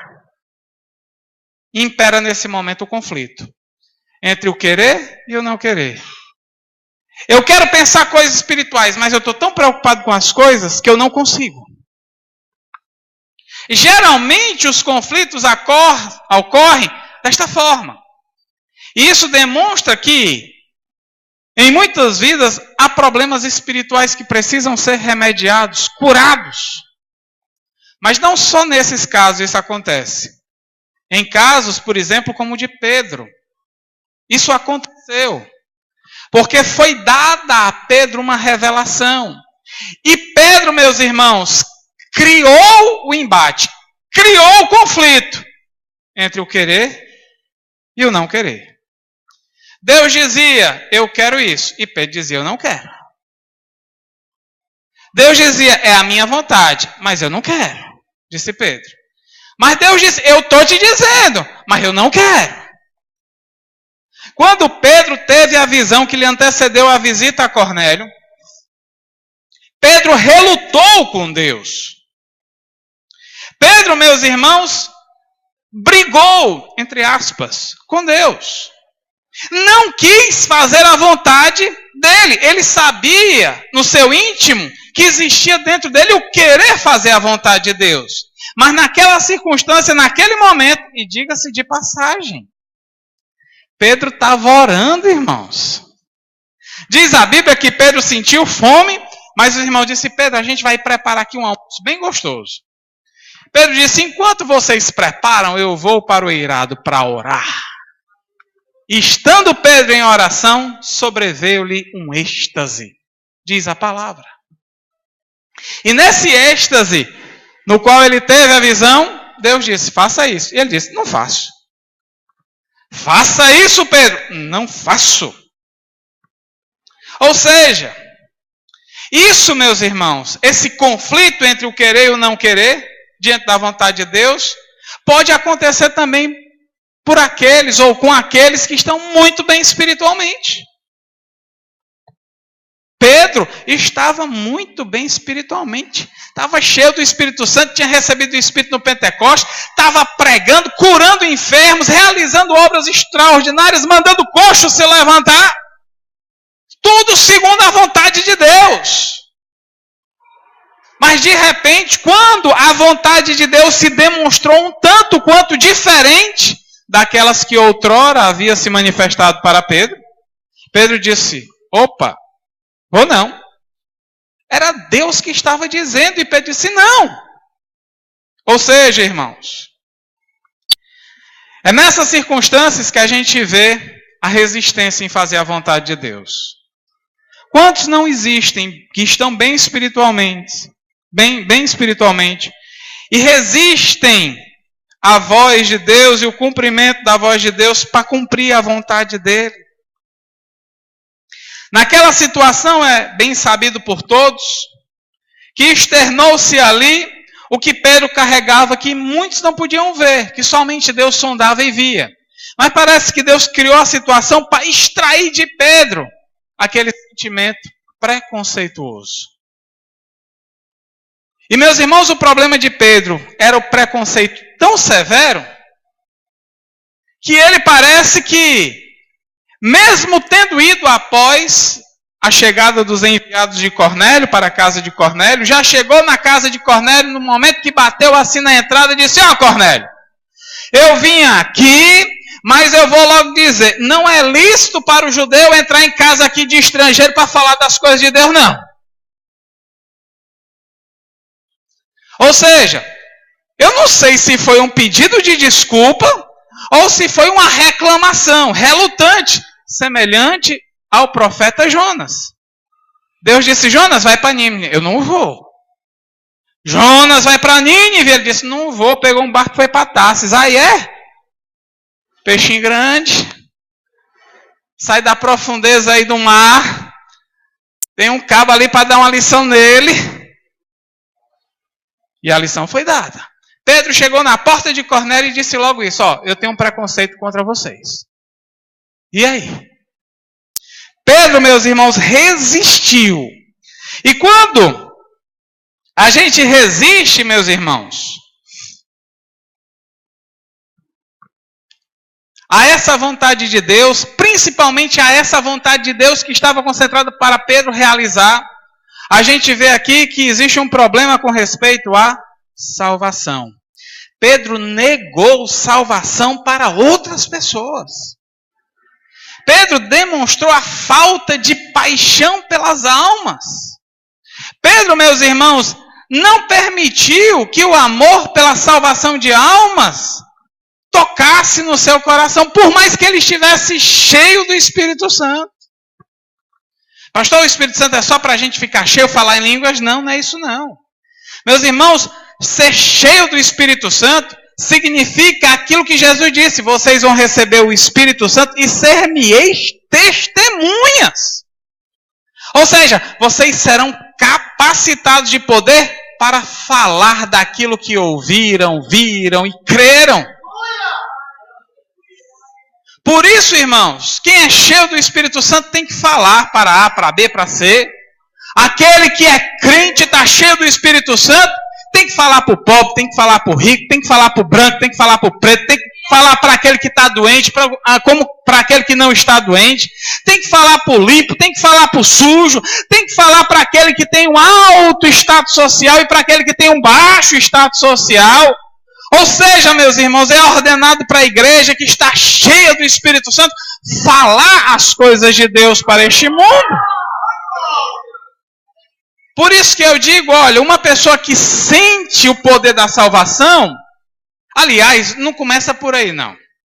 Quando uma pessoa é batizada no Espírito Santo e cheia do Espírito Santo leva a mensagem da cruz para aqueles que não são, nós ouvimos testemunhos e pela palavra de Deus nós sabemos disso, que aqueles que são ouvintes da pregação de alguém ungido ficam logo inquietos e desejam e querem adquirir salvação, porque foram provocados pela pregação e pela orientação e inspiração do Espírito Santo. Foram convencidos pelo Espírito Santo. Então, uma vez cheio do Espírito, pregou a palavra, as pessoas desejarão salvação. E depois que adquirirem a salvação, ensinada é o caminho do revestimento do poder, desejarão essas outras coisas que estão atreladas, relacionadas. Como eu recebi salvação, eu quero testemunhar a salvação. Meus irmãos, quando eu era novo convertido, eu saí, não digo pegando fogo, mas cheio da vida abundante. Eu me converti numa noite de domingo, quando foi na segunda-feira de manhã, eu estava botando a minha sala de aula de cabeça para cima, porque de cabeça para baixo ela já estava. Cheguei falando, meus irmãos, do amor de Deus. Cheguei falando de Jesus. E eles, meus amigos, diziam, olha, você deve ter sido enganado. O que é que fizeram contigo? Olha, Cristo, ele entrou no meu coração. Eu não tinha salvação, mas agora eu tenho salvação. Mas parece, irmãos, que apesar de toda a insistência minha, a palavra não tinha tanto efeito. Não tinha tanta substância ali, apesar de eu conhecer nada do Evangelho. Eu tinha acabado de me converter, nem tinha lido propriamente a Bíblia, mas sabia que Jesus era o meu Salvador, sabia que eu tinha que apontar para Ele como meio de salvação para os meus amigos, e testemunhei para Ele, sem relutar, sem dizer nada. Já doutrinava aquelas meninas mais sensuais que se diziam evangélicos, mesmo sem saber, só por uma consciência modesta e cristã, dizia, não pode uma serva de Deus estar assim. E já me deparava com os problemas daqueles que diziam, não, mas pode, não tem problema. Eu disse, não pode, meu camarada, a mulher tem que ser santa, o homem tem que ser santo, e você também tem que ser santo. Mas me faltava alguma coisa para trazer uma carga maior à minha pregação. De modo, irmãos, que Pedro aqui demonstrou a sua dificuldade. Ele impedia a salvação. Mas com Deus, irmãos, a coisa é diferente. Deus, parece que Pedro quis ser uma exclusividade entre os judeus. Não, eu só quero pegar para judeu. Parece que Pedro deixou o coração encher. Ele, de um sentimento, entre aspas, patriótico, nacionalista, e dizer, não, eu sou aqui para os judeus, eu não sou para outros, não. Esse mesmo espírito acontece, irmãos, na vida de muitos cristãos, pregadores até, que dizem assim, não, eu só quero pregar para a igreja cheia. Não quero pregar nas praças, não quero pregar nas ruas, não quero o evangelismo pessoal. Só quer atenção e não quer dar atenção para os outros. Cuidado, irmãos, esse sentimento pode estar relacionado com o sentimento de Pedro. Mas vejam só, deixando de lado o problema de Pedro, a gente entra no querer de Cornélio. E eu vos digo, irmãos, que o querer de Cornélio é essencial e inspirativo para nós crentes. O querer de Cornélio, o anseio de Cornélio é referencial para nós crentes. Pastor, o homem era descrente, eu sei. Ele estava condenado a ir para o inferno, mas ele é referencial. Por quê, irmãos? Porque Cornélio parece que é mais crente do que muito crente. Cornélio parecia ser mais judeu do que muitos judeus que estavam aqui. Diga-se de passagem que Cornélio era um centurião romano. Cornélio era de uma nação pagã. Mas a Bíblia Sagrada diz que Cornélio era piedoso e temente a Deus. Ou seja, era um pagão judaizado. Tinha deixado de lado o paganismo e se convertido ao judaísmo. Os judeus reconheciam a fé de Cornélio. O bom testemunho deles está no texto. Cornélio tinha amor fraternal com as pessoas, demonstrava. E era um centurião. E era devotado a Deus. Meus irmãos, é por isso que eu digo que Cornélio era mais judeu do que muito judeu. E a gente pode até dizer que Cornélio era mais crente do que muito crente que a gente tem hoje em dia. Mas o fato é, irmãos, que o grande destaque da vida de Cornélio era o seu sentimento de querer mais de Deus. Cornélio, diz a Bíblia, que quando estava orando e jejuando, foi nesse momento que ele teve uma visão para chamar Pedro. E por que essa visão veio a Cornélio, irmãos? Por causa do querer de Cornélio. Cornélio estava esclarecido sobre todas as verdades que eram possíveis para um judeu. Mas Cornélio queria mais, porque ao contrário dos outros judeus, ele esperava um Salvador. Ele esperava o Messias prometido. É por isso que Deus chegou e deu a ele uma visão e disse: vai, manda buscar Pedro. E ele não mandou qualquer pessoa ir buscar Pedro, não. Ele chamou 2 servos da sua confiança e chamou um guarda que era devotado também a Deus. Porque tem certas informações espirituais que só entende os espirituais. E a Bíblia diz que ele falou para eles tudo o que aconteceu com eles. Olha, eu tive essa visão. Tem muito crente, irmãos, que for, às vezes, contar uma experiência com Deus, outro crente vai dizer: vixe, que coisa estranha. Ixi, eu não sei disso não, nunca tive. Não tem visão de Deus, não tem expectativa da glória de Cristo, não entra em profundidade, em comunhão com Deus, dá nisso. Mas Cornélio chegou junto com aqueles que confiavam para enviar para Pedro. E ali trouxe Pedro para pregar.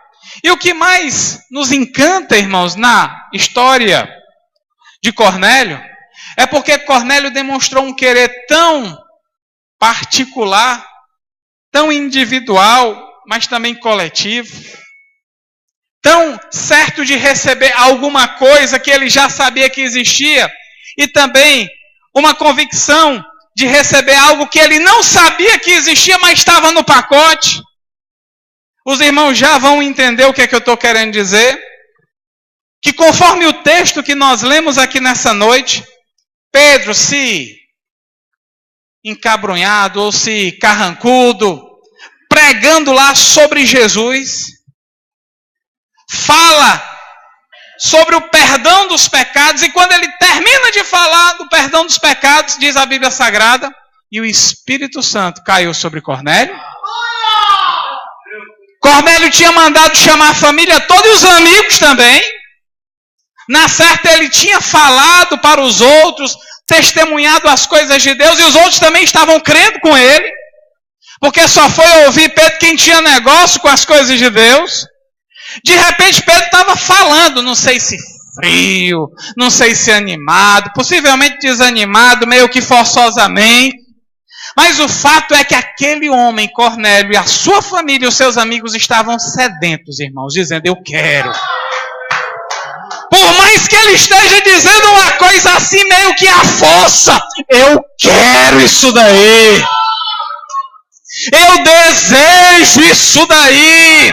Eu quero mais, pensava Cornélio com ele próprio. De modo, quando Pedro falou sobre o perdão de pecados, irmãos, o Espírito Santo caiu sobre eles. E quando o Espírito caiu sobre eles, eles falavam línguas estranhas. Começaram a glorificar a Deus em línguas espirituais. Começaram a dar testemunhos tremendos na língua do do céu.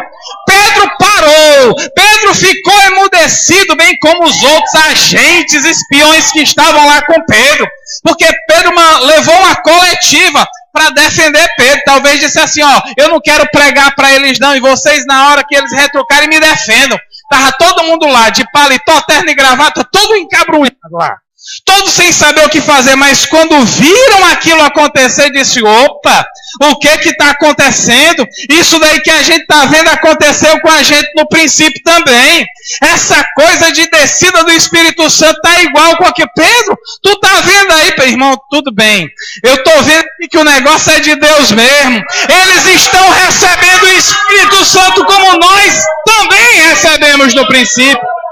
Meus irmãos, eu acho que Pedro fez a ligação. Olha, como a gente quis no passado, naqueles dias que antecederam o dia do Pentecostes, quando a gente orou ali, Pedro trouxe à memória as coisas que aconteceu de repente, quando a gente estava orando naqueles 10 dias que antecederam o dia de Pentecostes, orando de manhã, de tarde, de noite, sedentos pelo Espírito Santo, e nada acontecia, mas a gente alimentava a esperança para o outro dia, e no outro dia nada acontecia, e a gente alimentava a esperança para o dia seguinte, até que enfim um vento impetuoso desceu e encheu o cenáculo, e línguas como de fogo encheram o lugar, e todos foram cheios do Espírito, e começaram a falar línguas estranhas conforme o Espírito concedia que falassem. Aleluia!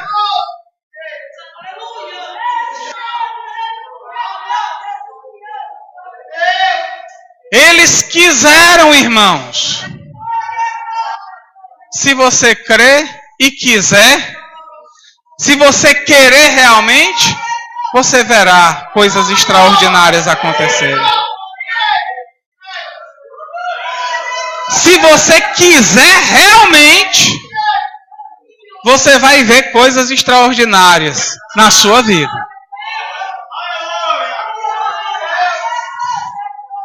Pastor, eu estou meio assim. Se você quiser sair do meio assim, você vai sair, vai ver coisas extraordinárias.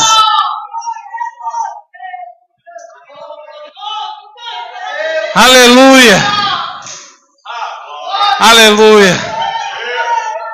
Queira, irmãos, nessa noite, deixe o Espírito tomar o seu coração e falar ainda mais a tua vida agora de forma individual.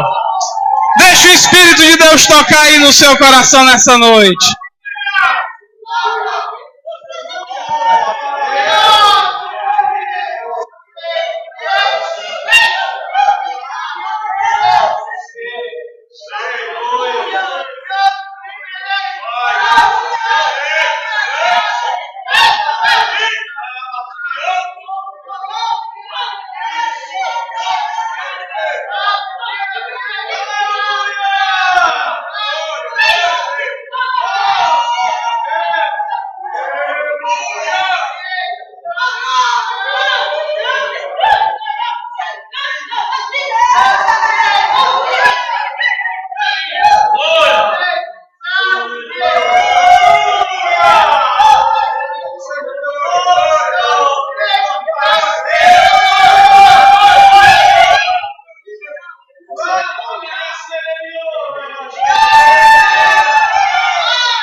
Louvado seja o nome do Senhor.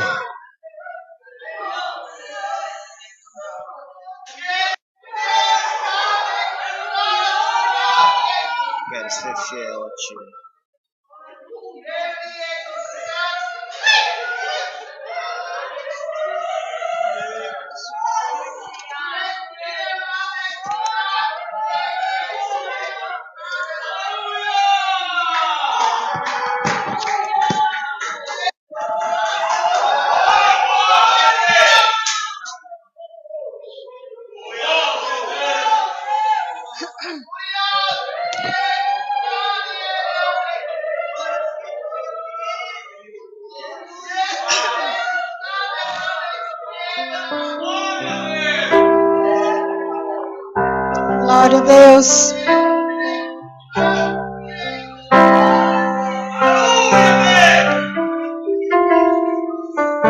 Bendito seja o nome do Senhor, aleluia.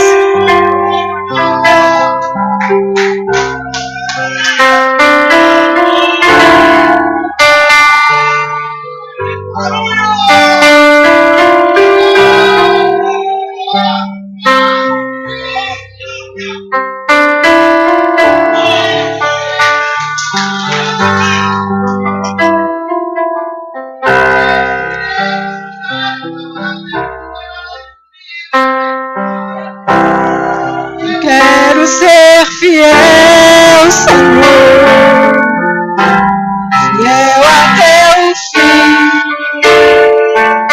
Quero ser fiel, Senhor, como és fiel a mim. Quero ser fiel, Senhor, fazer tua vontade. Não quero mais fingir, mas quero te seguir com mais fidelidade. Fiel no meu pensar, Senhor, fiel no meu agir, fiel no meu falar, Senhor, fiel no meu ouvir, fiel no meu olhar, Senhor. Quando eu contrigo ir, fiel no meu andar, Senhor, fiel no meu sentir.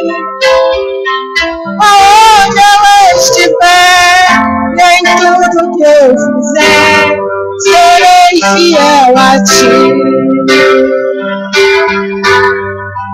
Quero ser fiel, Senhor, fiel até o fim.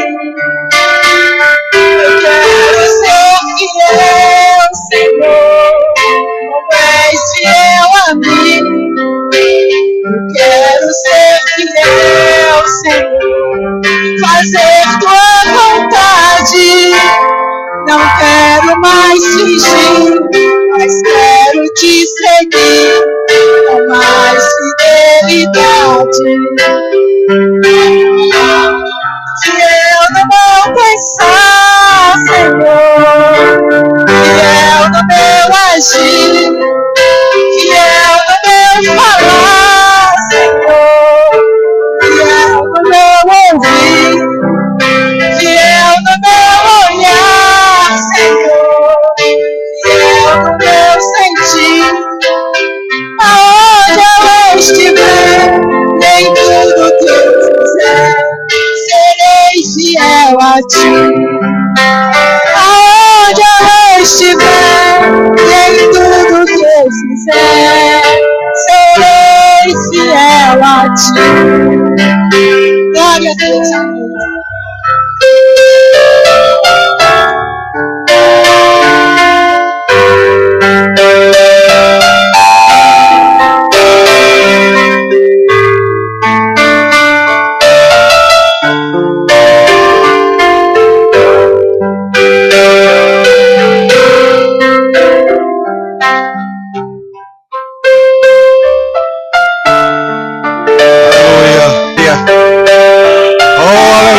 Espírito Santo do Senhor, enche agora os teus filhos do teu Espírito, Senhor. Derrama o teu Espírito Santo sobre os teus filhos. para que haja poder e graça, Senhor, na vida dos teus filhos, para que haja fidelidade, Senhor, para que haja graça, para que haja obediência, para que haja, Senhor, ó Deus, desejo de testificar de Jesus, para que haja os dons espirituais. Senhor, batiza no Espírito Santo, Senhor. Ah, meu Deus, faz cair agora como tu fizeste com Cornélio e sua família, Senhor.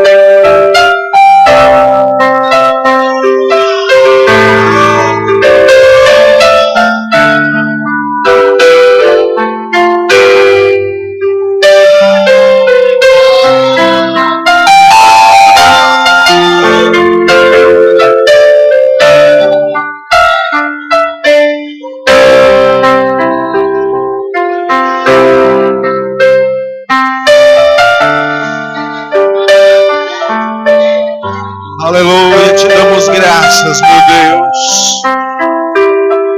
pelos dons espirituais, Senhor. Te damos graças pelo batismo do Espírito Santo. Te damos graças, sobretudo, pela salvação em Cristo Jesus. Por sermos igreja do Senhor, por conhecermos a Tua palavra, a doutrina santa, meu Deus, guiada nos caminhos celestiais, por sermos embaixadores do céu, por sermos mensageiros das boas novas.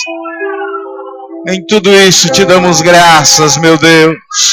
Te pedimos que o Senhor continue abençoando, Pai, a Tua igreja. Continue favorecendo os Teus filhos, meu Deus, para que a Tua igreja, Pai, possa se levantar vitoriosa, meu Deus, neste mundo. Abençoa, meu Deus.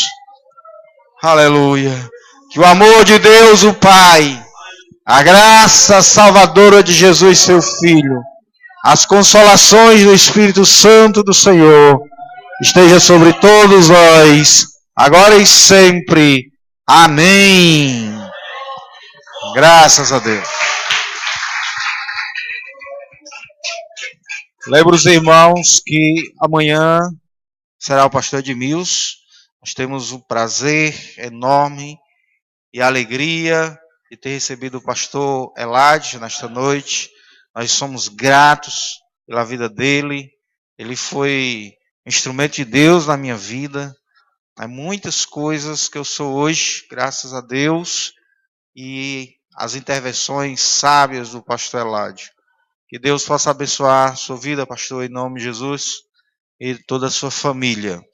Amanhã o pastor Edmilson, os irmãos venham, que amanhã tem mais bênção, tem mais fogo, tem mais graça.